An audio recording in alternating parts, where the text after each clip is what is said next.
ఓం అన్నేశ్వరేశ్వరాయ నమః. మల్లేశ్వరి డైరీస్. ఈరోజు పూజ ఈ రకంగా పూజ చేసుకున్నానండి. పూజ కోసం పూలు అయ్యి కోసుకొచ్చుకొని పైన గార్డెన్లో బాగా వస్తున్నాయండి. మందార పూలు అవి చామంతి పూలు నిన్న బయట నుంచి వస్తా కొనుక్కొచ్చుకున్నాను. చాలా అందంగా ఉన్నాయండి పూలు. వైలెట్ కలరు, ఎల్లో కలరు, అలాగే మందార పూలు అవన్నీ డెకరేషన్ చేసుకుంటే చూసిన కొద్దీ చూడాలనిపిస్తుంది నాకైతే. ఈ రకంగా పూజ చేసుకున్న తర్వాత మా కింద మందార పూలు అసలు ఎన్ని పూసినాయిలేండి. ఈరోజు షార్ట్ రూపంలో పెట్టాను, మీరు చూసే ఉంటారు. రెడ్ కలరు, వైటు, పింకు అలా ఉన్నాయన్నమాట. ఇంకా బాగా ఇచ్చిన తర్వాత తీస్తే చాలా బాగుండేది, కాకపోతే ముందే తీసాను అనమాట. ఎర్లీ మార్నింగ్ లేచి బయటికి రాగానే ఎందుకు అలా చూస్తుంటే బాగా అనిపించింది. అందుకోసం పైనుంచే కింద దిక్కకుండా షార్ట్ లాగా తీసి అలాగే పెట్టాను. ఆ తర్వాత ఇలాగ శంకు పూలు అవన్నీ పైన కోసుకొచ్చి ఇలా మాలగా గుచ్చుతాం అన్నమాట. గుచ్చిన తర్వాత శివాలయంకి తీసుకెళ్తారు. మా పక్కన శ్రీని గారి వాళ్ళు రోజు వెళ్తారండి ఆయన శివాలయంకి. ఇలాగ మాల గుచ్చాను అనమాట. గుచ్చి తీసుకెళ్తాము. నిన్నైతే ఇది మాల కట్టాను అనమాట. అది ఈ రకంగా ఇలాగ మాల అది కట్టి అక్కడ రెడీ చేసి ఉంచాను అనమాట. తర్వాత బ్రేక్ఫాస్ట్ కోసం చాలా రోజులు అయిందని చెప్పి కొంచెం రైస్ పెట్టి పులిహోర చేద్దామని చెప్పి 2 నిమ్మకాయలు కట్ చేసి అక్కడ పెట్టుకున్నా. పులిహోర తాలింపు తాలింపు కోసం బాండీ పెట్టి కొంచెం ఒక ఎండుమిరపకాయ ఈ పప్పులు అవి ఎక్కువ వేసుకున్నా పళ్ళు సరిగ్గా ఇదిగా ఉండక నవలలేకపోతున్నామండి. అందుకోసం కొంచెం వేసాను. ఈ తినడానికి చాలా టైం పడుతుంది అనమాట. ఆ ఒక్కొక్క పప్పు సపరేట్గా నమిలినట్టు చేయాల్సి వస్తుంది. ఇది ఈ రకంగా పులిహోర రెడీ చేసుకుంటున్నాను అనమాట. అది పులిహోర ఏముందిలేండి, యాజ్ ఇట్ ఈజ్గా అందరూ చేసే విధానమేను. కాకపోతే ఇంగువ అవన్నీ వేస్తారు, ఆవు పిండి చింతపండు దానికైతే వేస్తారు. నేను నిమ్మకాయ దానికి వేయనండి. అవి ఇంగువ అలాంటివన్నీ సరే కొంచెం అది చేసుకుని బ్రేక్ఫాస్ట్ పూజ చేశాను అనమాట. అది అవి చిందుతుంటే నూనె చినుకులు మీద పడ్డట్టే బాగా. సరే ఆ రకంగా పులిహోర రెడీ చేసుకున్నాను అనమాట. పులిహోరలో నేను కొంచెం లైట్గా షుగర్ వేస్తానండి. మీరు మరి వేస్తారో లేదో కానీ ఆ పులికి ఆ షుగర్ వేస్తే టేస్ట్ వెరైటీగా. పాయసంలో కనుక కొంచెం ఉప్పు వేస్తే టేస్ట్ డిఫరెంట్ ఉంటుంది చూడండి. అలాగే పులిహోరలో కొంచెం షుగర్ యాడ్ చేస్తే చింతపండు పులిహోరకైనా షుగర్ కానీ బెల్లం కానీ నిమ్మకాయ దానికైనా మామిడికాయకైనా దేనికైనా కొంచెం యాడ్ చేసుకుంటే చాలా టేస్ట్ డిఫరెంట్గా ఉంటుందండి. మీరు ఎవరైనా వేయకపోతే కనుక ఒకసారి వేసి చూడండి, ట్రై చేసి నచ్చితే కనుక చేసుకోండి, లేకపోతే వదిలేసేయండి. అది ఈ రకంగా పులిహోర రెడీ చేస్తాను అన్నమాట. పులిహోర రెడీ చేయడం పూర్తయింది. సరే బ్రేక్ఫాస్ట్ పూర్తి చేశాను. సరే పులిహోర తిని ఏమీ ఆకలి అవ్వట్లేదులే, ఇంకేం చేస్తాంలే అని లంచ్ చేసుకోవద్దులే అనుకున్నాను.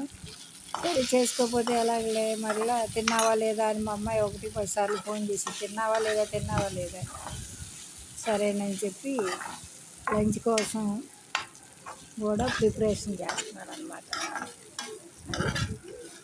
పులిహోర తింటూ టీవీలో సినిమా పెట్టుకున్నాను అనమాట. అది సినిమానో ఏదో ఒకటి యూట్యూబ్ చూడటమో అవి టైంపాస్. సింగిల్గా ఉండి మరీ ఎక్కువైపోయిందండి చూడటం. అసలు ఎన్ని గంటలు చూస్తున్నావు ఫోన్ అని చెప్పి గొడవ చేస్తున్నారు మా అమ్మాయి వాళ్ళు. పిల్లలు అది జెస్సీకి నీకు ఇదే పని పద్దా ఫోన్ చూస్తున్నారా అని అంటుంది మా అమ్మాయి. తను చూస్తూనే ఉంటుంది, కానీ మమ్మల్ని ఎక్కువ గంటలు వాచ్ అవర్ చేస్తున్నారు, మీరు ఏది ఇచ్చి ఫోన్ చూస్తానని అంటారు. అది జెత్వికి వెళ్ళిపోయిన తర్వాత పొటాటో అనేది వండలేదండి. సరే ఈరోజు లంచ్లోకి పొటాటో బెండి ఫ్రై చేద్దామని చెప్పి నిర్ణయించుకున్నా. ఒక బంగాళదుంప కొంచెం బెండకాయలు వేసి ఫ్రై చేసుకుందాము అని. అలాగే నువ్వులు ఉన్నాయి, కొంచెం నువ్వుల పొడి చేసుకుందాం. నెయ్యి వేసుకుని తింటే నువ్వుల పొడి చాలా టేస్టీగా ఉంటుందండి. మా అమ్మ చాలా బాగా చేసేది చిన్నప్పుడు. అది ఆ తర్వాత మా అమ్మ తర్వాత డిఫరెంట్గా వంటలు చేయటం అనేది చాలా వెరైటీగా మా అక్క చేసిద్దండి. ఆరోగ్యపరంగా రోజు కాకరకాయ కదా, ఏ కూర వండినా ఆకుకూర రోజు కంపల్సరీ ఆకుకూర. మనమైతే పాలకూర వండామనుకోండి, పాలకూరే వండుతాను నేను. మా అక్క అలా కాదండి, పాలకూర తీసుకున్నా ఏది తీసుకున్నా ఒక గోంగూర కట్ట వేసేదండి. ఉల్లిపాయ కోసేసి తాలింపు వేసి గోంగూర పాలకూర ఇలాంటి గోంగూర అనేది కంపల్సరీ ఒక కట్ట వేసేది అనమాట ఆకుకూరలో. ఆ పులుపు ఆరోగ్యానికి మంచిదని చెప్పి అలా చేసేది. ఆమె చాలా హెల్త్ కాన్షియస్, చాలా రకరకాలు చేసేదిలేండి. నేనైతే అన్ని రకాల వెరైటీలు చేయటానికి మా వారికి వాళ్ళ అమ్మ వండిన వెరైటీలే, కొత్త కొత్త రకాలు ఏదో బయట తినే బాగుంటాయి అంటారు కానీ ఎంతసేపు మా అమ్మ వండిన బంగాళదుంప కూర ఎంత బాగా చేసిద్దో ఇలా అనుకుంటారు. కాకపోతే వాళ్ళ అమ్మ కన్నా కూడా వాళ్ళ నాయనమ్మ ఎక్కువ వంట చేసేదన్నమాట. ఇదిగోండి ఈ రకంగా నువ్వుల పొడి చేసుకోవడం. నువ్వులు నూనె వేయకుండానండి, నువ్వులు ఎండుమిర్చి వేయించుకుని ధనియాలు జీలకర్ర పక్కన పెట్టుకుని దాంట్లో కొంచెం వెల్లుల్లిపాయలు అవి వేసి మిక్సీ వేసి పొడి కొట్టి అక్కడ పెట్టుకుని చల్లారి నాకు బాటిల్లో పెడతామని. ఇదిగోండి ఉల్లిపాయలు, బంగాళదుంప, బెండకాయలు తాలింపులో వేసి తిప్పుతున్నాను. దీంట్లో ఏం లేదండి, కొంచెం ఒక చిన్న వెల్లుల్లిపాయ రెబ్బ, ఆ ధనియాల పొడి ఉంటే ధనియాల పొడి కొంచెం వేసి సన్నగా పెట్టేసి మగ్గనిచ్చాను అనమాట. అంటే డీప్ ఫ్రై లాగా చేయనండి. ఇది రోటీలోకి బాగుంటుంది, అన్నంలోకి చాలా బాగుంటుందండి. రోటీలోకి ఇంకా బాగుంటుంది. రోటీలో ఫస్ట్ టైం తినాలండి మా అమ్మాయి వాళ్ళ ఇంటి దగ్గర, అందుకోసం నేను రోటీలోకి బాగుంటుంది ఇంకా బాగుంటుంది అన్న. ఇక అలా అలవాటు అయిపోయింది. వాళ్ళు పులక రోటీలు ఇవే. అది ఈ రకంగా అన్నం పెట్టుకున్నానండి.